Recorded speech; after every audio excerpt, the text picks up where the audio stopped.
Hi, I'm Mike Evans from the Australian Security Academy, and today I'm looking at third-party agreement arrangements between RTOs and non-RTOs.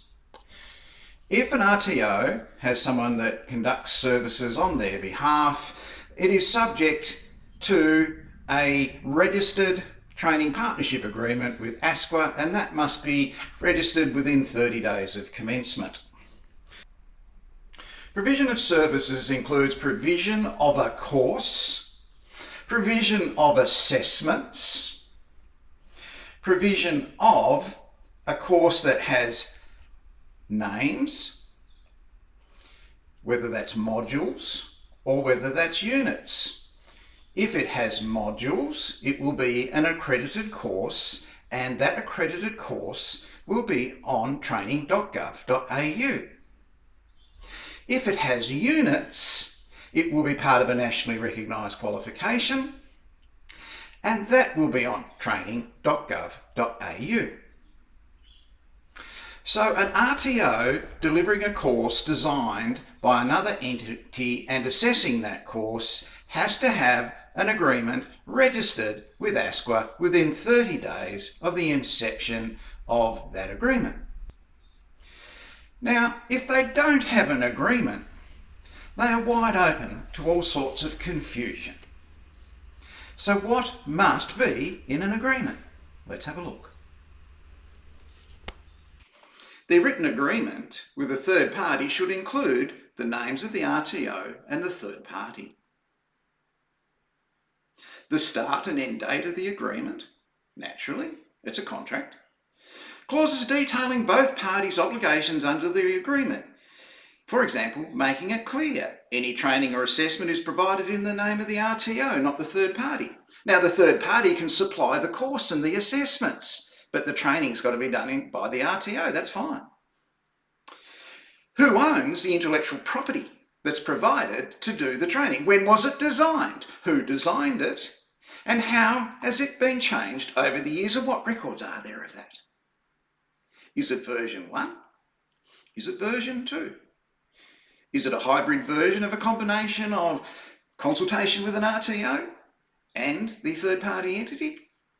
How is that recorded, and how is that translated to students transparently? The third party cannot advertise any VET courses in its own name. It must accurately advertise any named courses or nationally recognised qualifications. It can't just make up a name and use that as part of its processes, policies and procedures for membership. Can't do that. It can't refer to the AQTF, which ceased to exist 16 years ago. It can't refer to made up names for nationally recognised qualifications that don't exist. It can't refer to names of nationally recognised qualifications that haven't existed since 2004. Qualifications and statements of attainment must be issued in the name of the RTO and not the third party. Now, if the third party provides the course and the module names and says it's accredited, and it is accredited, then the RTO will list the accredited module names on the statement of results. If it's not, there'll be a training and assessment strategy that matches the modules to the units in the qualification. That will be referred to in the training and partnership agreement. It will have monitoring periods and review periods where that can be looked at and monitored, the progress of it, to see how those units and those modules match. If something like, for example, one of the units is from the BSB package, which recently changed.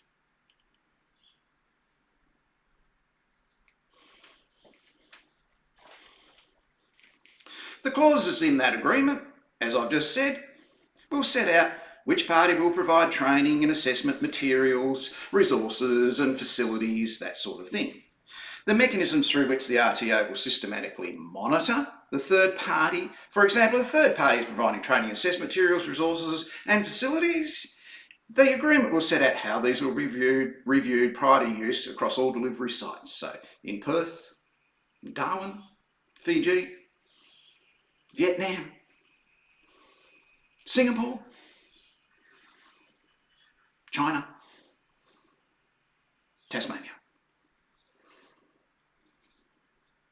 The agreement will also ensure that trainers and assessors provided by any third party meet the requirements for the standards for RTOs. So they hold the qualification in order to be able to teach and assess it, along with a certificate for training and assessment or diploma of training and assessment, whatever. Any obligations to the RTO relating to government subsidies or financial support. Details of which party will validate completed student assessments. Clauses requiring the third party to cooperate with AICLA and provide accurate responses to requests about delivery of services. So this registered agreement has a clause in it where that third party must cooperate with AICLA in regards to its marketing and advertising, assessment, course design. Is it an accredited course or is it a nationally recognised qualification?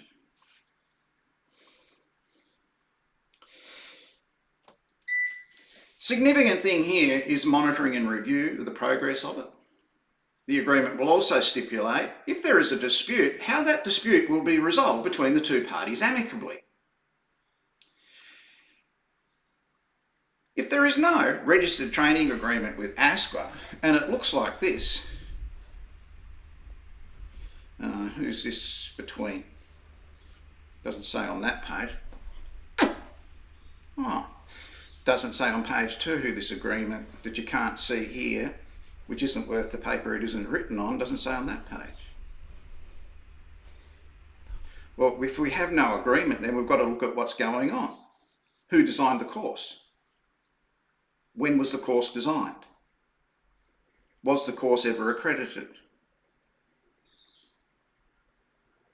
How does the course match the nationally recognised qualification? Doesn't say here in this agreement we can't read and refer to as a criteria. It's not there. I'll just put it here. I'll just see if this agreement will hold water. I'll just pour some water on this agreement. No, it's going straight through it. No, that agreement's not going to hold water. No. So there is no dispute resolution process. What do? Do they blame the assessor for making an assessment decision on something if their agreement doesn't work out? Let's say the assessor, who's doing their job, goes against one of the parties' understanding of what's going on. He or she could lose their job over it. The CEO of the organisation gets away scot-free, and they blame the person that's got to do the assessment and their bidding. But if there's an agreement detailing what you've just heard previously, they can't do that. The third party agreement resolves all those issues by having a criteria that can be referred to. Did it meet the policy, process or procedure? There's the criteria there. We can look at that, address that amicably and deal with it in our monitoring meetings and our continuous improvement, that sort of thing as we go. Now, when the regulator finds out that there's no third party agreement in relation to training being delivered of a course that was designed by a third party with assessments designed by a third party 21 years ago, they'll want to know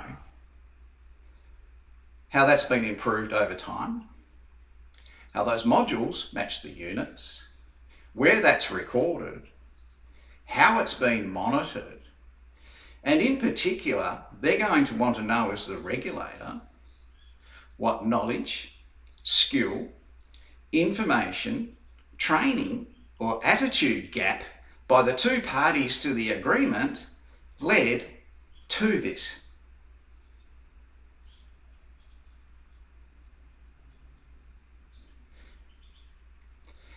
The regulator is trying to minimise the risk to the reputation of the Australian vocational education and training system through slackness in agreements between parties for training and assessment delivery.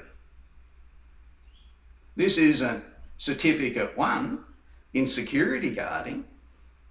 This is diploma level qualification. What could be the outcome of this moving forward in the current situation in Australia?